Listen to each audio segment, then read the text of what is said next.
আল্লাহর এই পৃথিবীতে তুমি যেদিকেই ঘুরবে, আল্লাহর এই পৃথিবীর যেদিকেই তুমি তাকাবে, সেদিকেই অনেক অপরূপ সৌন্দর্য দেখতে পাবা।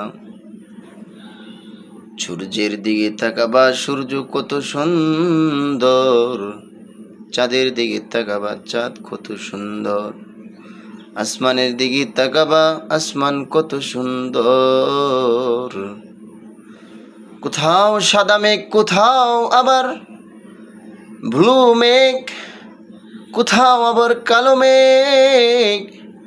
রাতের আকাশে তুমি তাকায় দেখো, রাতের আকাশটাকে আল্লাহ পাক তারকারাজি দিয়ে কত সুন্দর করে সাজিয়েছে। কিন্তু আল্লাহ সুবহানাহু তাআলা বলেন, এই সমস্ত সৌন্দর্যের চাইতে আমি আমার হাবিবকে আরো শত শত গুণ বেশি সৌন্দর্য দিয়া বানাইছি। সুবহানাল্লাহ। আল্লাহ রাব্বুল আলামিন বলেন, আমি আমার হাবিবকে এত সুন্দর করে বানাইলাম। আমার হাবিবের যেই সমস্ত উম্মতরা আছে, যেই সমস্ত উম্মতরা আমি রব্বে করিমের কথা আমার হাবিবের জবান দিয়ে শুনে আমি রব্বে করিমকে বিশ্বাস করেছে, আমি রব্বে করিমকে খুশি করার জন্য সিজদায় লুটিয়ে পড়ে, আমি আমার হাবিবের দিকে যেমন হাবিবের সৌন্দর্যের দিকে, হাবিবের কার্যাবলীর দিকে আমি রব্বে করিম যেমন আকৃষ্ট, আমার হাবিবের উম্মতগুলো যারা আমি রব্বে করিমকে সেজদা দেয়, আমি রব্বে করিম পৃথিবীর কোনো সৌন্দর্যের দিকে তাকাই না, আমার হাবিবের উম্মতগুলোর সেজদা দিতেছে ওই সমস্ত বান্দাদের দিকে আমি আল্লাহ দৃষ্টি ফিরাইয়া দেই।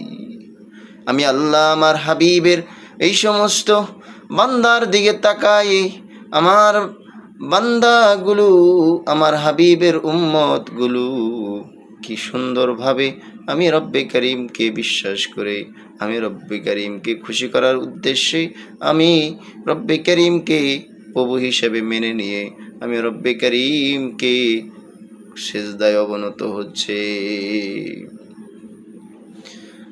তুমি জানোনি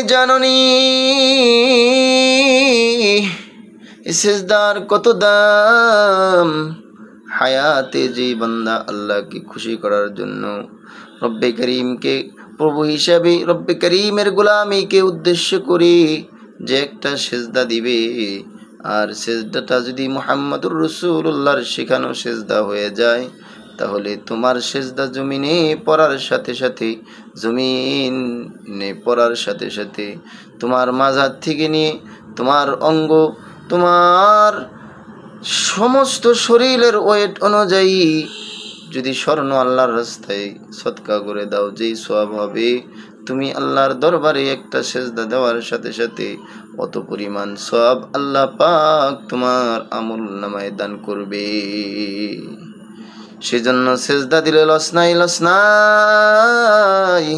সেজদা দিলে কোনো লস নাই, সেজদা দিলে শুধু লাভ আর লাভ।